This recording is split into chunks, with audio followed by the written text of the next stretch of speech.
If you're new to Windows management, this may take you by surprise.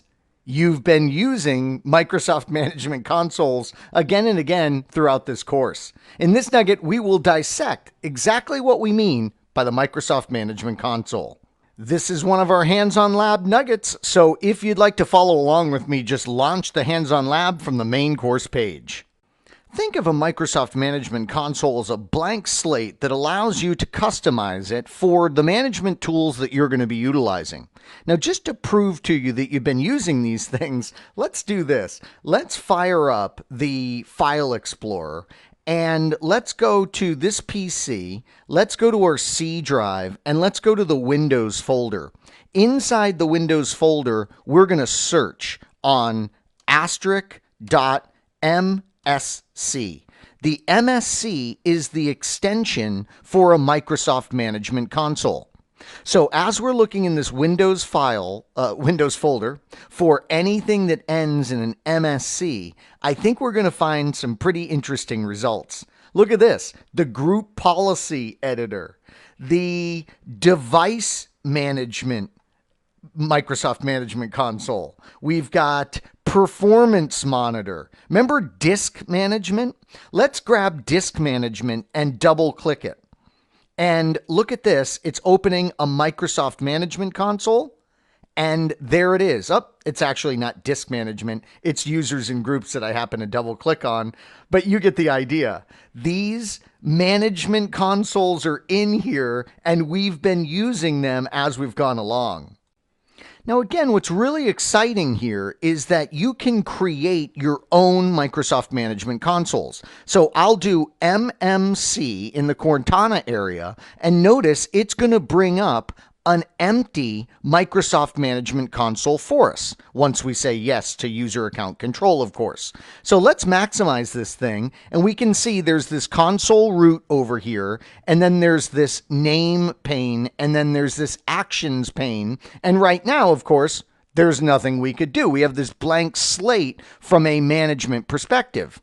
It's the file menu, however, that's going to make the magic happen. Notice from the file menu, we can add and remove what are called snap-ins. Snap-ins are our management tools. Look at this. So we might want one that gives us the event viewer, for instance. So I'm going to choose event viewer and then choose add to add it to our console root. And look at this. It gives us the choice of the event viewer from our local computer or the event viewer from another computer. Our very next nugget in this course is going to go over remote management options for you. And I just want you to keep in mind that this would obviously be a remote management option, wouldn't it? Sure, we can set up snap-ins from other computers in order to remotely manage them. We'll do the local computer in this demonstration for the event viewer, and then let's go down and grab something we might see events about, and that would be services. So this custom MMC that I'm creating gives us great access to the event viewer and the services snap-in for managing services. We say okay, and now we have this nice custom Microsoft Management Console giving us event viewer and services access. Now, once you get your Microsoft Management Console the way you want it, you're probably going to want to lock it down. For that, you'd go under File Options. First of all, let's give this thing a name. We'll say events_services because we're so original. And then for console mode, we want to take it out of author mode, perhaps. And we want to make it so that it's user mode full access. And we could also say any changes that are made, don't save them. So this is a way that we can kind of lock this management console down so that it really gives us the view that we're interested in. Now, we still haven't saved it. So let's do a file save as. It wants to go into the administrative tools, but let me go to my disk system here and let me create a new folder, and this will be called My Tools. So we're going to save our custom tools in a My Tools location, and we'll call this thing events_services. So now we have our console saved. And obviously, one of the things that you would probably want to do is give yourself ready access to this console. So let's go to our File Explorer. And in the File Explorer, we'll go to our PC, to that C drive, and we'll look for our My Tools folder. There it is. And then we could take our console and like pin it to Start, for instance. So now when we go down to our Start menu, we should see our Microsoft Management Console in here, and we may want to drag it up, and we could create its own category of called maybe Tools inside the Start menu. You get the idea. We'll make this thing readily accessible to us for managing our system. Now, there is something else that we can do inside the Microsoft Management Consoles that I want to show you. So let's do this. Let's go over to this Event Services one we created, and let's go ahead and close it up.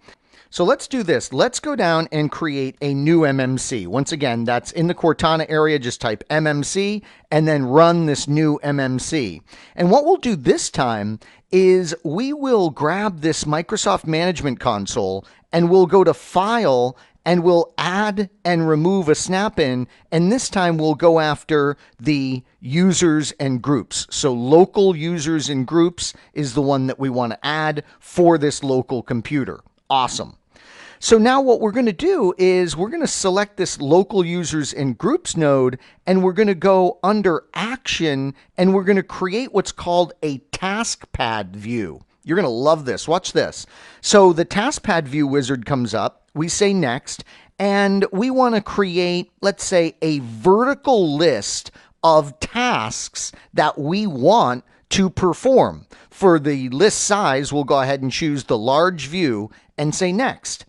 We want to apply the TaskPad view to all tree items that are same type as the selected tree item.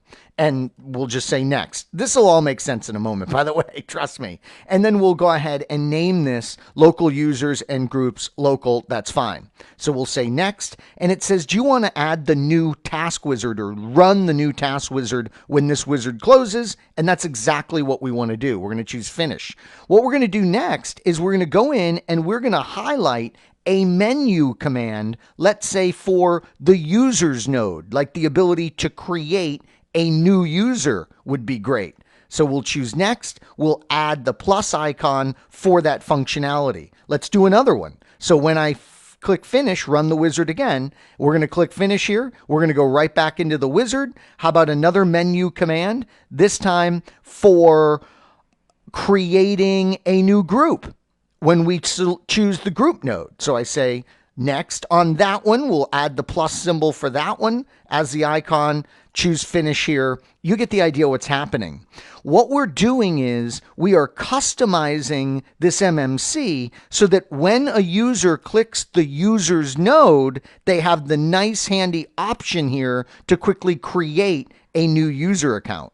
When they choose the groups node, they have this nice little TaskPad view to create a new group. So these are further customizations we can make inside the MMC to make them very convenient for those tasks that we want to perform routinely.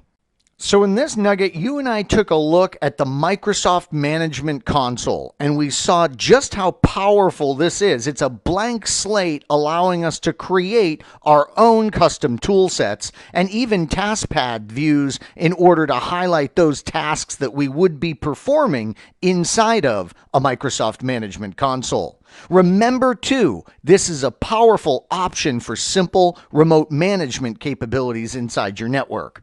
I hope this nugget was informative for you, and I'd like to thank you for viewing.